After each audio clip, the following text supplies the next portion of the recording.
of this campaign. I really would not have imagined that something so technical and kind of unsexy as transparency and fighting for, having committee votes on a website, for example, to bring, 200 plus people to a Zoom on a Monday night. And I really just want to thank you all for being a part of that. This shows that we have momentum. We have a lot of momentum. I mean, really 217 people, 18, I mean, can do anything. Like, this is a huge group of people, even just on this call alone. I know there are people who aren't able to make it. And if we're well organized and well trained and really diligent, we can make a huge difference. And of course, we know there's not just 218 of us, right? We know that 90% of people in Massachusetts polled back in November said that they want more transparency. So I don't think I'm going too far to say that this is really the beginning of a broader movement, and a really, really big and powerful one. And it's a movement to, end the broken culture of backroom deals and corporate lobbying in the State House and bring the focus back to what matters, which is serving and enacting the will of the people. So with all of that, I'm going to kick off our slideshow. Oh, Travis, I'm going to need you to stop sharing your computer sound so I can share my screen. Awesome, thank you. All right, everybody.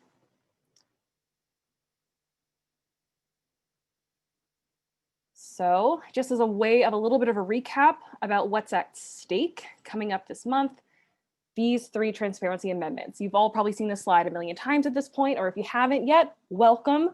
But these are the 3 amendments that we're fighting for. We're fighting to make all committee votes and testimony public, to make bills public for 72 hours before a final vote, and reducing the threshold for public floor votes from 16 down to 8 reps. And the way we're doing that, you already know this because you're here, through people power, through grassroots organizing and people power.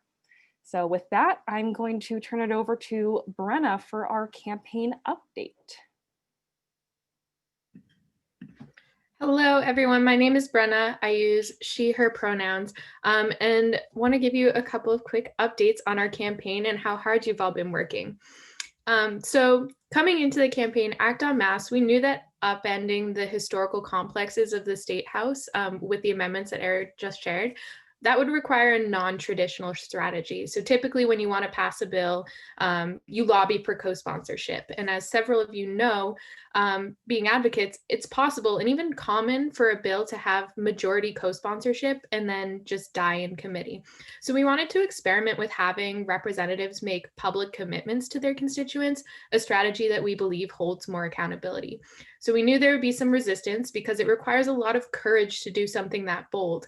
But lo and behold, several months into the campaign, we're 2/3 of the way to having enough votes for some of our amendments to pass. And we have a lot of momentum at this point in time. We have almost 20 public commitments and about a dozen more private or expected votes in our favor as well. So that combined with Republicans, we're about 2/3 of the way to the 81 votes that are required to pass a bill. And on the contrary, you can count on a single hand the number of representatives who have just flatly refused to support these common sense reforms. So that leaves us with a very small number that we need to convince in the next several weeks. So we're in a really good place right now, and our goal is looking to be highly achievable. Next slide. So here you can see every single representative who has taken the courage to engage in your organizing and committed to voting for our transparency amendments. And I cannot emphasize this enough. This is unprecedented. We have brand new reps. We have people who have been in the State House for years, and even members of House leadership who have publicly committed to voting for our amendments. And there's a lot of hesitancy to sign pledges and look your constituents in their Zoom eyes and say, yes, I support this, I appreciate your advocacy, and I will vote for this. But these representatives that you see here on the screen, did just that. So this is a crucial step in fixing the state house and having a more representative democracy. So if your representative is here on the screen right now, you should know that they are a true transparency champion, and I urge you to thank them for it. Take a moment to call them, email them, tweet at them, and get them internet clout. Thank them for taking such a courageous stand and supporting increased transparency, because these people up on the screen, they are fighting for you in the state house to change these rules. And here on this slide, you will see a list of every single constituent-led meeting that we've had so far. So take a minute to soak up this big list and revel in how hard so many of you have been working. You've all been part of something really impactful across the state. Yes, Erin, I see you shaking your hands. Everybody, pat yourself on the back. This is absolutely insane. Not only have you had conversations with all of these representatives, but for each of these meetings, there was also a training and strategy meeting, or several at that. So here we've been able to train constituents on how to have a persuasive conversation with their representative and unend that traditional lobbying pattern of, bringing men in suits into closed door meetings at the state house. This is just you as a constituent with your representative having a face-to-face conversation or a Zoom-to-Zoom conversation. And together we've been able to build a grassroots base across the state and all of these districts of people who are fired up about state house reform. And 226 of you decided to come join us tonight on a Monday night to talk about it. So you can see at the bottom there, together we've held 53 meetings between representatives and constituents with an average of 19 people per district. And by the end of the month, we expect to have had 70 constituent meetings, which is more than enough to advocate for those 81 votes that we need. So I want to take a moment to recognize and thank our 25 volunteer organizers as well, who have been working part-time or in some instances full-time to organize over 2,300 members of our district teams. So this is all because of tremendously skilled and hardworking organizers who previously worked on, local state rep races or students for Markey. They've been instrumental in our organization as well, just to name a few. And together we've been able to build a movement to upend that traditional lobbying strategy and reinstate the power of constituents. So thank you to each and every one of you who could make it tonight. And if you run into anyone who didn't make it tonight, tell them thank you. You're all doing an excellent job organizing. With that, I will pass it off to Ella. Hi guys, I'm Ella, I use she, her pronouns. I'm from Somerville and I'm our communications organizer on the Transparency is Power campaign. I just want to highlight all the endorsements that we've gotten. It is so incredible how so many orgs across Massachusetts have seen this call for transparency and unified behind it.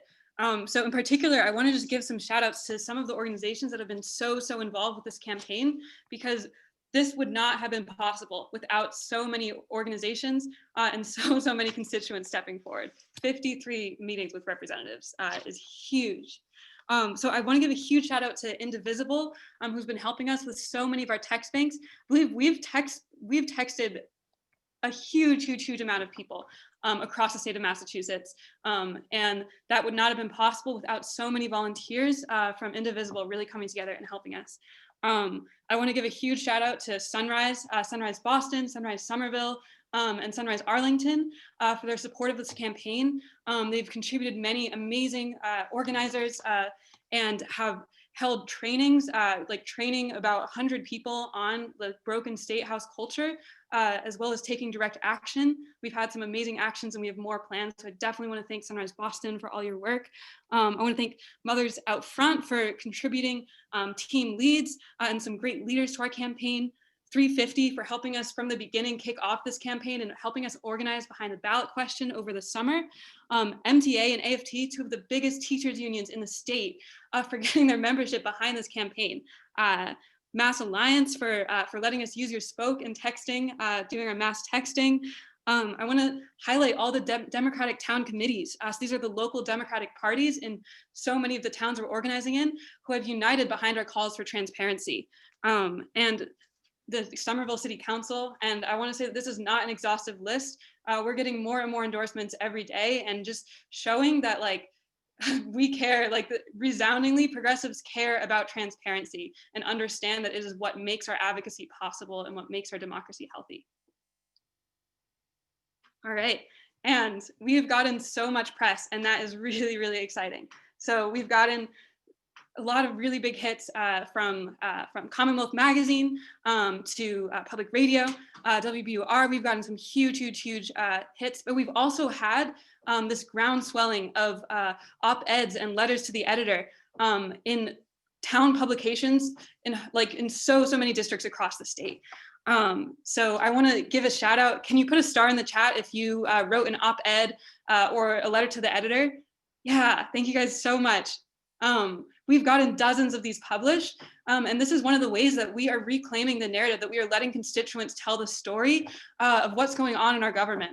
And this is really, really powerful. So it's been really inspiring to see just how much we can really get our message across, and how much voters all across the state in different areas, anyone who reads their local newspaper is hearing about transparency. All right, and lastly, I want to just bring it back to some key learnings, because we have had a lot of meetings. We've had 53 meetings, and it's been really, really powerful to be a part of this initiative.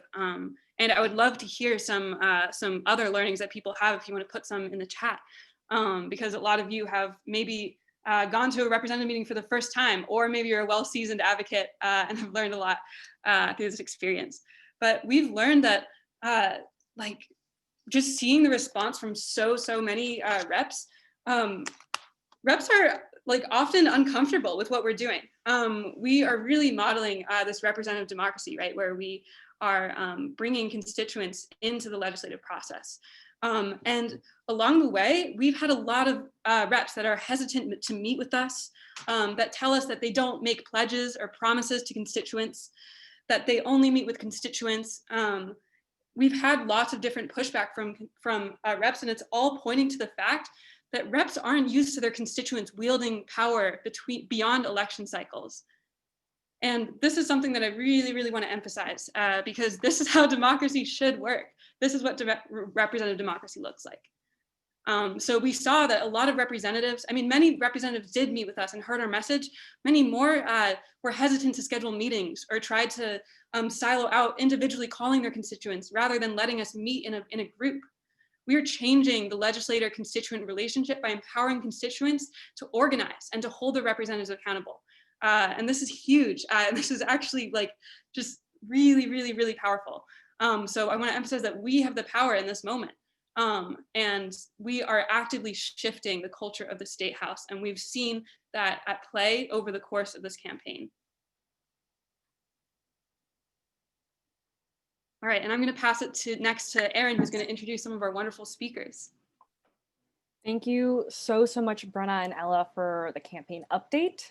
So now I'm going to introduce a handful of constituents, folks who have signed up to be part of this campaign and join their district teams to share some of their stories about why this transparency initiative is important to them. And so first, I would love to introduce Alex Davidson, if we have Alex on the call. Yes, thank you. My name is Alex Davidson Carroll. I am 17 and live in Montague Center, Mass. So in June of 2017, I went to a telecommunications, utilities, and energy committee hearing with a testimony in hand that my friends and I had scratched together in a campground several days earlier. And our message was that we needed bold and equitable corporate polluter fees immediately if we were to stop climate change. The committee room was packed, and there were dozens of testimonies that I heard that day. And out of those dozens, there was only one person who testified against this legislation. Scientists, organizers, Democrats, as well as several Republicans, and youth skipping their final days of school all agreed that Jen Benson's corporate polluter fee bill was what we needed. And yet that bill never made it out of committee. And this was not the first time that this had happened, nor will it be the last. And the most frustrating piece about this is that we don't know why this bill died, who fought and testified against it. As a young person and a student with limited time, it felt like our system of government was working against us rather than for us. The bills page on Mass Legislature was blank with any useful information for months. Trust me, because I checked it almost weekly. So even though, I mean, I could have potentially called the House clerk, and I did not know this at the time, as I think most citizens would not.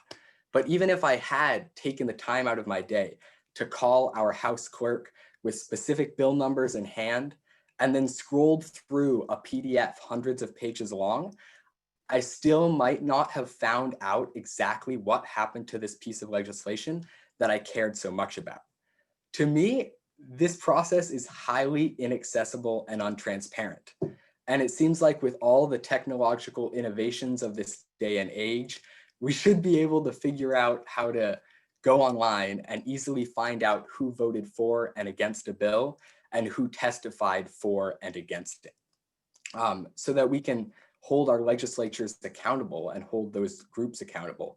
So really, if there's anything to summarize that my work as a climate activist and a young person has highlighted, it's that this current system is not working as it should, and we need legislatures to help out and step in to fix it. Thank you.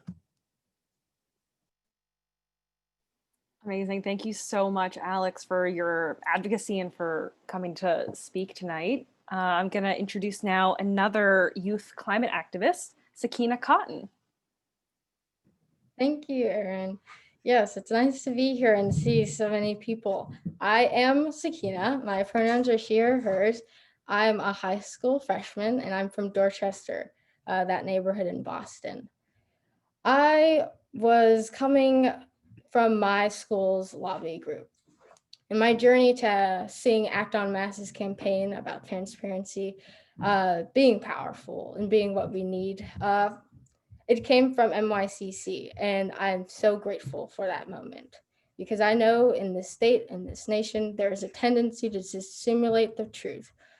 And it's present within the climate crisis when people manipulate it to make it political, and when there are people who are unbelievably convinced that climate change is a hoax, and it's present when people don't teach about the equitable issues in this nation, which fuel and perpetuate ignorance and racism. And it's especially present in our non-transparent state house, as Alex said, where the public is not informed on the journey and endings of legislation. And I wanted to utilize the power I have as a constituent to lobby my representative and to know more about them. But it is challenging to do so when we don't know how our representatives vote. I was relatively new to lobbying when I heard about Act on Mass via my high school lobby group, and I wanted to get involved. I was given this new sense of power of what I could do, even as a young person, and this campaign has really clarified what I can do. And especially in the recent events with the attempted coup and our new Democratic majority in the US Senate, it was clear that we needed to hold politicians accountable and lobby, and that we needed to seize the benefits of a Democratic majority and push for more climate legislation. And as a state, we have the responsibility to show our own overwhelming support for climate-related bills. And I just knew this couldn't possibly be done with our representatives. If they didn't feel that the eyes were on them, then there would be no collective action. And looking in on this movement, I was momentarily lost. I didn't know how I could contribute, but here was Act on Mass in that campaign, and it just acted like a beacon that rallied us all together and rightfully educated us. And this was appreciated by my high school's lobby group and others around me, trying to and driven to work together to get stuff done. And this campaign's ability to get people from all across the state involved, knowledgeable, and organized quickly has strengthened this movement and made climate justice more achievable. So with that, I just want to thank you all who are here for being caring, passionate humans and for organizing to get stuff done.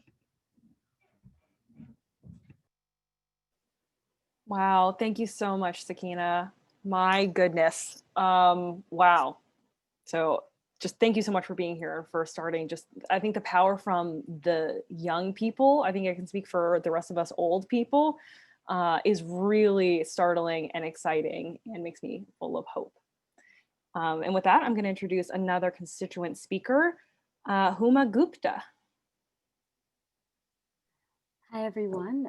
I'm Huma. I use she, her pronouns, and I live in Cambridge. So I'll speak about my most recent experience with advocating for a bill. This was the Guaranteed Housing Stability Act, which many of us were pushing for last summer and through the early part of the fall, which would have prolonged the eviction moratorium for 1 year after the state of emergency would be called to an end in the state. Now, while we have a sense of why this bill did not go forward because of an alternative sort of plan put forth by the governor, I remember while we were advocating for it, how difficult it was to get information about what was happening in the committees, in the housing committees where this bill was being debated, and how we had to actually get information from representatives who were not even in our district, because it was so hard to get people in these committees to communicate with us and to be accountable to us in terms of how they were thinking about this, how they were preaching this, what the timeline for these deliberations would be. Of course, that bill did not go forward, but it was my first kind of taste of how difficult it is to get information and how untransparent the State House is. So a few weeks ago, I met for the first time with my state rep, and I was shocked at how incredibly defensive my state rep was about us just bringing up this idea that, we could have a few rule changes in the State House. They suggested to us that this would absolutely not fly, that transparency gets in the way of building coalitions, that that the state rep knows these rules very well and they're able to manipulate them in order to get their agenda passed. When we, of course, put forward all of the various legislation that we had advocated for that wasn't getting passed, they simply said that this is not the way to get something passed. They also just seem to be extremely comfortable in the status quo, where they felt that 160 members in the State House know better than constituents about what needs to get passed and what doesn't. And for me, it was a really clear kind of example of the broken State House culture in which respectability politics is the norm and public pressure from constituents is deemed as hostile. So, working with Act on Mass in that moment and in the future, I hope will help us push forward an alternative vision for state government that prioritizes the views of constituents like myself first and foremost. And, it puts forth a vision in which special interests and real estate developers don't have more influence than we do when we come to a meeting with a state rep, and we are just kind of dismissively thrown aside as people whose ideas, whose advocacy simply does not matter. So yeah, those were some of our experiences. Thank you for listening. Thank you so much, Huma. Yeah, and my understanding is that your experience with your rep is not entirely unique, unfortunately. But thank you so much for sharing that. I'm going to introduce our next constituent speaker, Joanne Christine. Hi. Hi, everybody. It's so nice to be here and to see all these justice warriors in a room. This is like my ultimate fantasy. I love it. So I'm gonna read to you guys what I read in our constituency meeting with our rep. And this is kind of like the narrative of how I came to organizing, ramping up my organizing. So on April 8th of last year, 2020, the Department of Public Health released the Massachusetts Crisis Standards of Care Guidelines, which are a critical care policy that outline how scarce healthcare resources such as ventilators and life-sustaining treatments would be allocated in a public health crisis. I am a bioethicist by training. So when I read these guidelines, I said, wow, these guidelines are not only being released at the height of the pandemic, but what is outlined in these guidelines will disproportionately impact Black and Brown communities, which are the communities that I work in and I come from. So I built a coalition called the Massachusetts Coalition for Health Justice. And we basically worked tirelessly to, pull apart the crisis standards of care. I was working beside emergency room physicians. I was working beside other ethicists, public health practitioners who were also at the forefront of delivering care for Black and Brown communities. So when we read the guidelines, we saw that one of the factors for kind of crossing somebody off was looking at their pre-morbid conditions like diabetes, hypertension, COPD. And we all know, that these are things that disproportionately impact minority communities. So when I formed the coalition, I didn't think that we were gonna grow so fast, but our suggestions that we pushed forward ended up being integrated into the second revision of the policy, because that's what we were pushing for. And we managed to flip that policy in less than 2 weeks in the middle of a pandemic. So we gave testimonies to the Boston City Council. We were able to sit on the Boston Public Health Commission advisory board. We were able to get on the Department of Public Health advisory board and foster some community and medical partnerships to continue pushing these efforts forward. I had shared this anecdote with my representative because I saw myself in the people that I serve. I mean, I too have family with all of these chronic conditions. So if they would have ended up having COVID, they would have been marked off. And I had carefully outlined that it's the failure in our systemic infrastructure, it's our broken infrastructure that causes these underlying health effects, like not having equitable health care, using legal status as a social determinant of health, immigration, voting, lack of housing, all of these things that we are all advocating for. I made it very explicit that this is why we are where we are. I wouldn't say that our meeting was very successful. The pushback that we received was very bureaucratic, which I imagined it would have been. It was like a follow-up email, just citing everything we said with links to pages for us to get more information.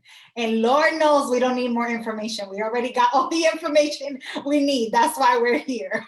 So I was just like very disappointed because I just couldn't fathom thinking that that I voted for somebody like that and they cannot be responsive to what their job is, and it's actually listening to constituents.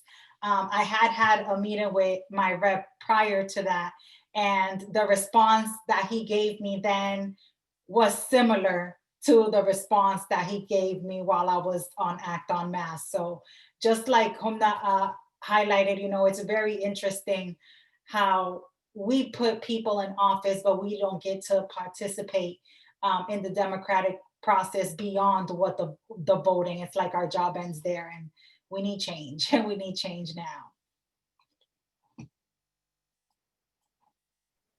Thank you so much, Joanne. Thank you for all of the work that you do, and for bringing more issues into this conversation tonight. Transparency and good governance and democracy is something that really just affects every single issue across the board. And it's so great to hear people from their own backgrounds, their own issue areas, and how they came to this campaign. And thank you for everything that you do.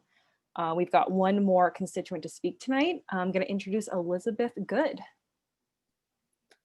Hi all, I'm Elizabeth Good. I use she, her pronouns, and I am a lifelong resident of Boston in the Suffolk Forth. So for those of you who don't know, Suffolk Forth is South Boston, a very sort of like typical parochial Democratic neighborhood. And for a long time, I think I accepted myself from being engaged in state house politics. I focused, more locally or more nationally, but really thought like okay, I know who my rep is. I trust them to do the work. And I think, like many of you, feeling the frustration this recent year around some of the ROAC votes and the back and forth with the governor really brought back a lot of my frustration and anxiety with that kind of unpredictable and truly opaque representation that I saw. For me personally, my first true experience with that was in the 2015-2016 session when gender identity and non-discrimination bills were up for a vote, up for discussion. I'm queer, my partner is trans. That was probably one of the most difficult years of our lives in terms of thinking about how active legislation was threatening how we knew to exist as people, as a family, as folks who were like starting to build our lives together. And I carry an inordinate amount of privilege, right? I had the opportunity to spend time calling, to spend hours digging around on the website to find obviously nothing, because like the search function is awful. And it's blurry PDFs and it's outdated, testimony dates. And what I found in, the anxiety and the frustration that I felt in that moment, I can only imagine feeling when you have even less familiarity with the system, when you might be new to the Commonwealth. You're not aware of how to start accessing these things. And I think it was Alex who said it, sure, I could have called the clerk, but I didn't know that. And it's never there. And my rep is not replying to me. And at the time, I had a close relationship to my representative. He was my former babysitter, and I couldn't even get him to tell me what was going on. And that was really, really frustrating. And so for me, as I think about transparency, and I think about the work that Act On is doing, and I'm so grateful to have found it and to have been involved. And I echo a lot of the frustrations that some of the previous speakers have said about in these meetings, being met with hostility and frustration. And like, isn't this what you want from us? Don't you want an active and engaged constituent base? This isn't, oftentimes we're resting on the laurels of constituent service being the only purpose for electeds to be there. And I think, to me, policy is so much of constituent service, and you can't separate the two. So for me, it's not just about my family or my state rep. We're lucky that the Gender Identity Non-Discrimination Act was passed. We do have those protections, but that's one situation and one circumstance, and there are many, both currently in the State House and certainly coming down the pipeline. So this is about every voter in every district having access to and understanding legislation that stands to impact them. And I feel, again, privileged to be able to be a part of this work, and just really, really proud to be in this room right now. So, yeah.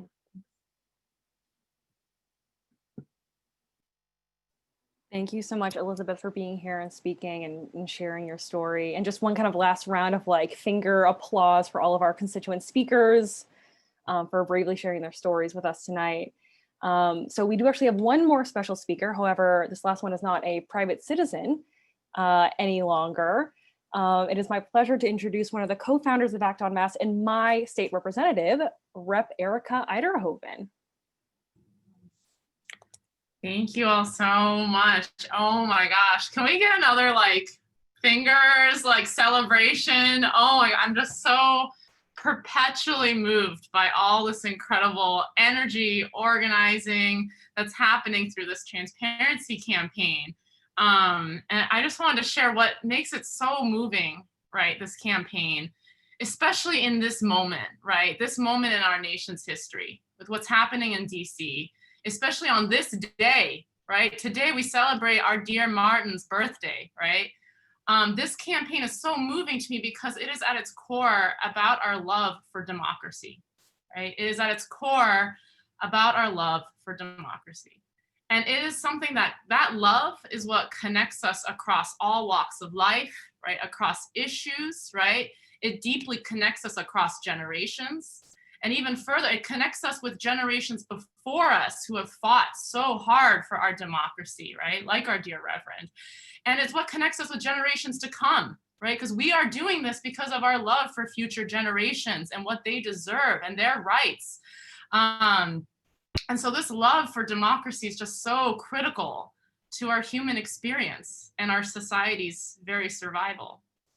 And so I want to be clear, when I say a love for our democracy, right? It's not about just the ballot box. That's the kind of perverted thing that everyone thinks, oh, get the foot soldiers, go knock on those, go do that thing. We need you to make phone calls, call your, all that kind of like mobilization, at increment.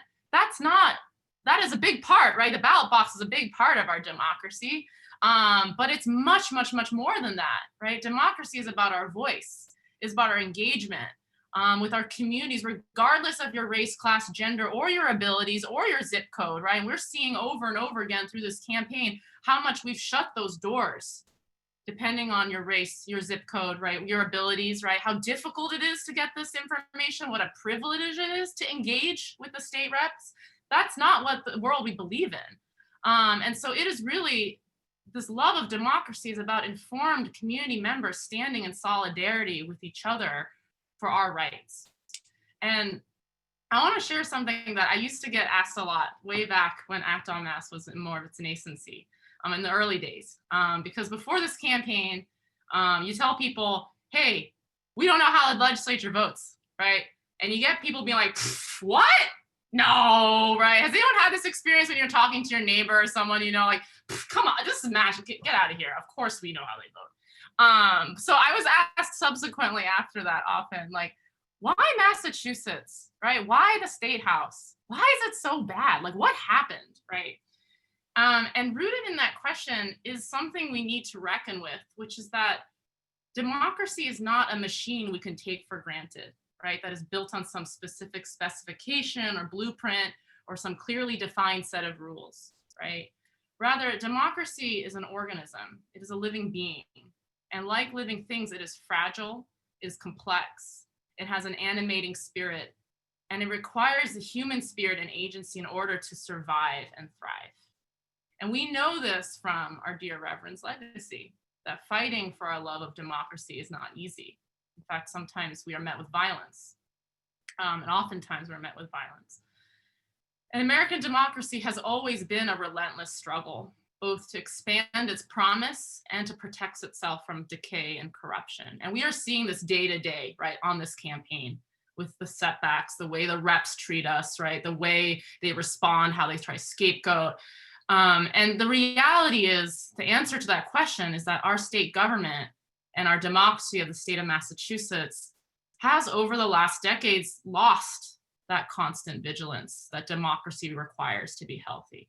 Like, our muscle of democracy is atrophied, right? We let go of the steering wheel and let it drift over the past few decades. But that is also precisely what is so moving about each and every one of you organizing in your districts, right? We are here to reclaim our voice, right? We are here to fight for a healthy democracy that we all deserve, right? We are here to carry forward a deep legacy of struggle, a legacy rooted in our shared love for democracy that generations before us fought for, from Martin to Lucretia Mott to Frederick Douglass to William Lloyd Garrison and many, many others. And so I want to leave with you all something that a writer and abolitionist that I deeply respect, Bettina Love, wrote in her book, We Want to Do More Than Survive, which I grew up in Massachusetts and I didn't know what she wrote here. And it was something that brought me to tears. She states in her book, there are two places in the US where I feel most alive. And one of those places was Boston's Beacon Hill. And during the late 1700s through mid 1800s, Beacon Hill was a well-established, free Black community and the home of the abolitionist movement in the United States. And in Beacon Hill, Black and white abolitionists and newly freed Black folks from all over the country came to Beacon Hill to live, work, seek refuge, and pass through one of its several underground railroad stops. And I just wanted to share that because what a beautiful history that, as someone who grew up in Massachusetts, I didn't know about this. And it brought me to tears because it was so contrary to how I feel about Beacon Hill, Boston, and Massachusetts living here. And seeing how, right, through our stories, how representatives who stand on that Beacon Hill try to diminish your voice, right? Try to scapegoat grassroots organizers, to seeing so many advocates over the years, right, even before this campaign, get beaten down so hard that they stopped believing that we can win. But this beautiful history just shows us, right, so clearly what we can become and what we can reclaim. And we're all here today because we believe in a state government where our representatives work for us. They work for the constituents, right? We are here to change the culture. It's a culture that is rooted in our love for democracy. And as state representatives, right, we have the responsibility to build back that trust with our constituents, right? We have a responsibility to build that trust with our community, and it starts with these basic changes and agreeing to them and to committing to them. So that's why I'm so moved to be here with you all and so honored to be here with you all. Because we are here today to turn the tide for the state of Massachusetts, to have a vibrant and healthy democracy, and to fight for a Massachusetts that is centered on justice. And each and every one of you in this movement gives me hope that we can build this Massachusetts that we all believe in, that this future is possible. So thank you all so much for being part of this.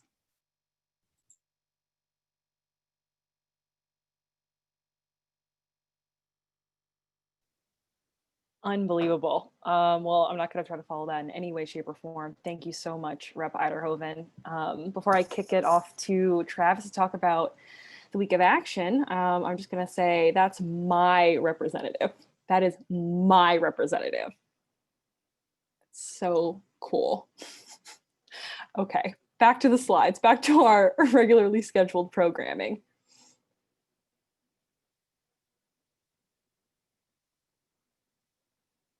All right, take it away, Travis. Yeah, I would love to. Geez, I feel like watching me after that is like finishing your broccoli after a delicious sirloin steak. So, all right, this part of the presentation, we're gonna go through all the volunteer events we're doing every day throughout the week. The main goal of all these events is the same thing. We're just reaching out to people, constituents, making sure that they're calling and emailing reps and just making our voices heard throughout the entire state of Massachusetts. So with that said, we will be doing text banking tomorrow and Wednesday at 6 o'clock. We will be co-hosting with our very lovely friends, Indivisible and Our Climate. Text banking so far has been like one of the most direct, effective ways of having our voices heard and showing our state representatives how much popular support these transparency amendments have. We'll be reaching out to constituents across the states to email and call their reps to advocate for a more accessible and transparent state house. So in a single day alone, we've already gotten as much as 150 people to contact their state reps with insane response rates. It's been really exciting to see that. And over the past 2 months alone, we've sent over 250,000 texts. So this is no small thing. This is the kind of thing that really makes waves. One contact of a state rep, it plants a seed. 5 contacts makes it a prominent issue for them. And scores of contacts really makes it a dialogue amongst the entire legislature itself. Trust me, we have already heard some testimonies from reps within the State House on that. So join us. It's super easy. It's great for anyone new to this kind of thing to just jump into. We provide a script. We provide quick and simple trainings.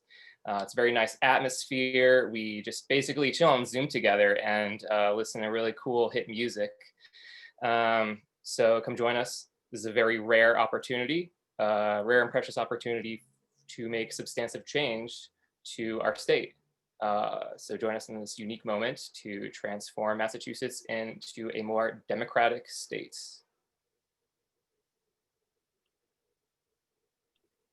All right.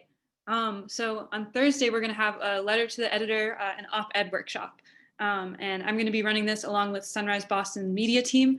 We're going to talk about how to write letters to the editor and op-eds, where they fit into our strategy. Like I said earlier, this has been a hugely, hugely successful part of our strategy in getting these published in dozens of different districts across the state. So we'll cover everything from like picking apart LTEs, like seeing what works and what doesn't. We'll talk about how to pitch to local media outlets and make sure that your piece is compelling. We'll give you a guide on how to write them. And yeah, just sort of every step of the process from brainstorming to publishing. So I hope you'll join us to learn more about this really key part of our strategy. Hello, everyone. My name is Jack. I'm a regional organizer of the Transparent Power Campaign. And back in April, a few of my friends and I started an organization called Students for Markey to help send our now Senator Ed Markey back to the U.S. Senate. And we were able to do that in September, and we were able to win by 11 points, which was amazing considering that we were down 13 back in April. So one of the big things that did this for us is relational organizing. And we call this friend banking. It's like text banking or phone banking, but talking to your friends and family. You go through your phone, past 20 contacts, and you text them, be like, hey, please call your state rep and tell them that to please forward these 3 amendments. And that's basically what we will be doing on Friday, is talking to all our friends and family and ask them to email or call their state rep and ask them to support our amendments. And this is not just for students or young people. All of my older generation, my millennials, my boomers, they can all come. They're all invited. It's really fun. It's very exciting. We'll play some games, listen to music, and just get to know each other. I hope to see you all there.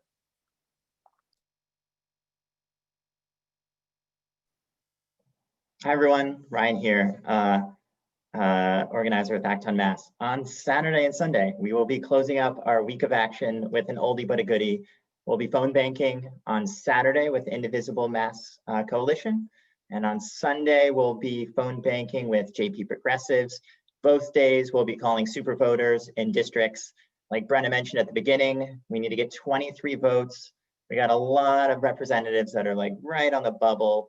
I think some well-timed and strategically placed pressure over phone banking. We'll be calling people in districts, asking them to send voicemails and emails to the representatives.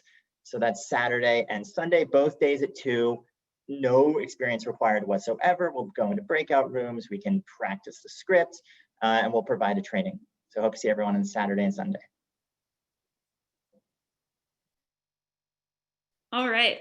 So in a minute, I'm going to ask people to sign up for our week of action events. But first, I just want to take it back a little bit and sort of reground us in what we're doing. We've heard some really, really powerful narratives from constituents and from Rep. Eiderhoven. And yeah, like make no mistake that what we're doing here is really, really powerful, and that we have the right to know how our representatives vote. We have the right to have all the information that we need in order to properly advocate for the legislation we care so deeply about, in order to fully participate in democracy.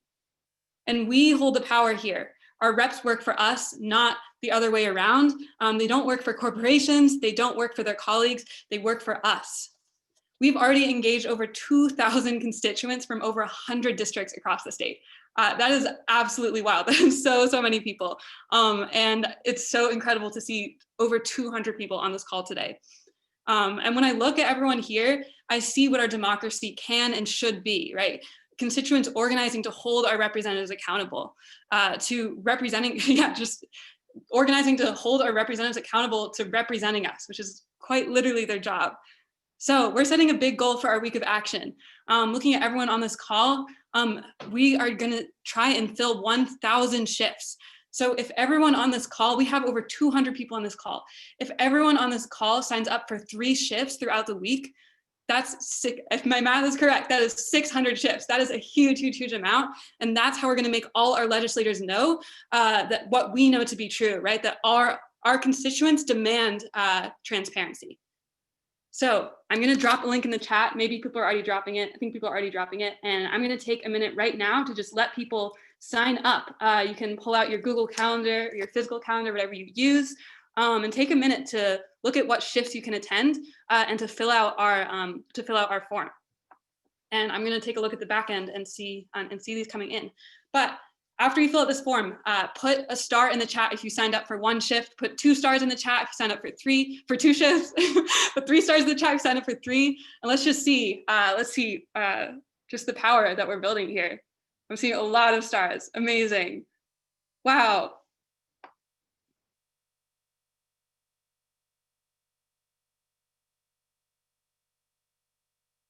Oh man, this is a lot of stars. That is very exciting. So I'm going to give people just a couple minutes to look at that form. If you can find it with all the stars in the chat, we'll drop it a couple more times. And this is truly, truly incredible. Thank you all so much.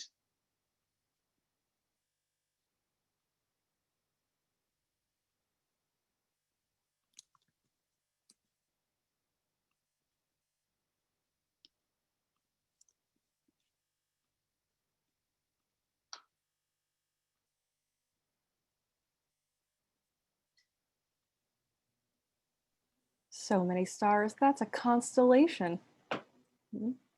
Just thought of that. Just thought of that right now off the top of my head. How do I do it? And Ryan, I can't see the back end of the form, but do you want to take a look and see how many people have signed up so far? Yeah, let me go ahead and let me pull that real quick.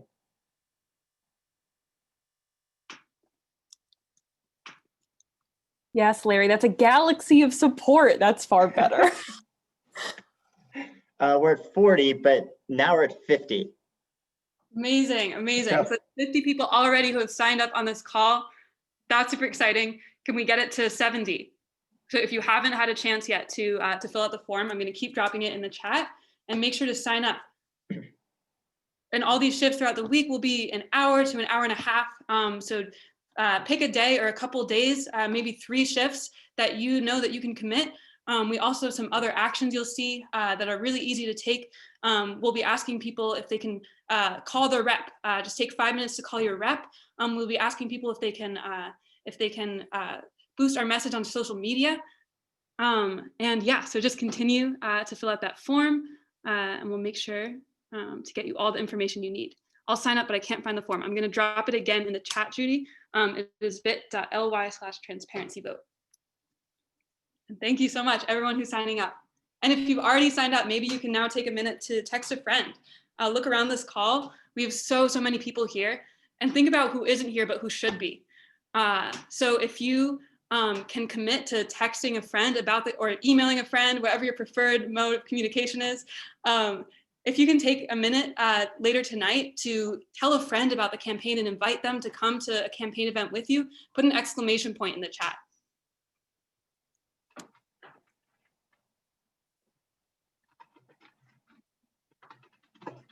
Wow, and this is another way that we can really multiply our impact. So that is huge. Oh my goodness. Oh, Dave said Dave is going to publicize. Oh my God, the chat is moving too fast. These actions to 160 people in our Unitarian Democracy group. That is huge. Hello, what was the goal? 70? What? Yeah. You said 70? 85. Oh, easy, easy. Wow, we are at 85. That is so incredible. Wow. Let's see if by the end of the call we can get it to 100, which would be half of the people on this call, which is so wild. Or I guess, yeah. But I guess with that, we'll close out. Thank you all so much for being here. If you haven't had a chance to fill out the form yet, I'll continue to put it many times in the chat. Share this link with your friends, and we'll see you at an event later this week. Yeah, I don't know if anyone else has some closing words, but thank you all so much for being here tonight.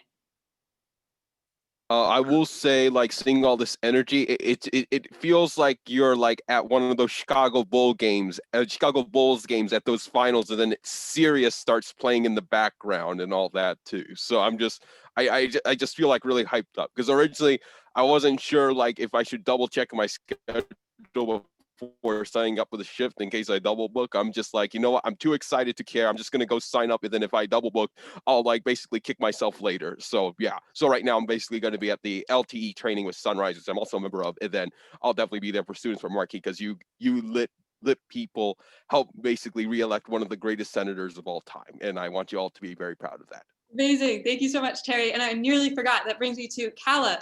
Do you want to share a little bit about what we're going to do with social media this week and how people can elevate our message on social media? I would love to. So we have yet another link in the chat, and this is to our social media action doc. So basically during this week of action, we want to show a ton of support for the campaign on social media. And even though, you know, your senators or the president might not see what you tweet at them, often your state reps really do look at what people are tagging them on social media and what their constituents are saying. So in this doc, you will be able to scroll through and find any reps' social media accounts. And we also have some template posts basically asking them if they will commit to voting for 3 amendments. If your rep has already committed, we'll be thanking them. And we really just want to get a ton of public support. We're using the hashtag #transparencyispower hashtag. So please post using that. Check out the other posts under that tag. And you can tweet tonight, you can tweet whenever, really just leading up to the vote. And please share this with friends and other groups you're part of.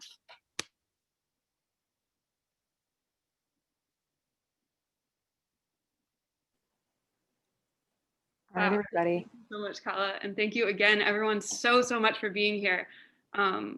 Yeah, it's so clear by just how many people are on this call, how much power we have, and how much we're giving this mandate to our elected officials for transparency. So with the rules vote coming up in in the near future, not exactly sure when, in the near future, it is so inspiring to see so many people on this call. So I appreciate you all so much for being here, and for all the work you did before coming here, for being in your district team meetings, for talking to your friends about transparency, for calling and emailing your reps. Yeah, it is really inspiring to be here with all of you. So with that, we're going to close out. I'll give one final plug. We've already surpassed our goal of 100 people signing up for shifts. That is really incredible. Yes, we'll send out the slides. Yeah, have a good night, everyone.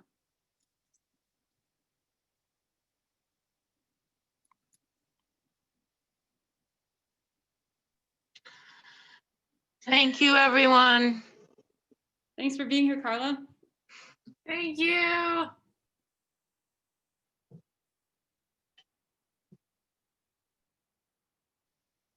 Thanks, everybody. It was a really great event and all that too. Can't wait to see Sunrise on the Thursday. Well, I guess I'm part of Sunrise, so I don't know if that makes a lot of sense. But I also cannot wait to be there on Friday to basically meet with one of the greatest organizing groups of all time. Thanks, Terry. Thanks for being here. No worries. Bye, everybody.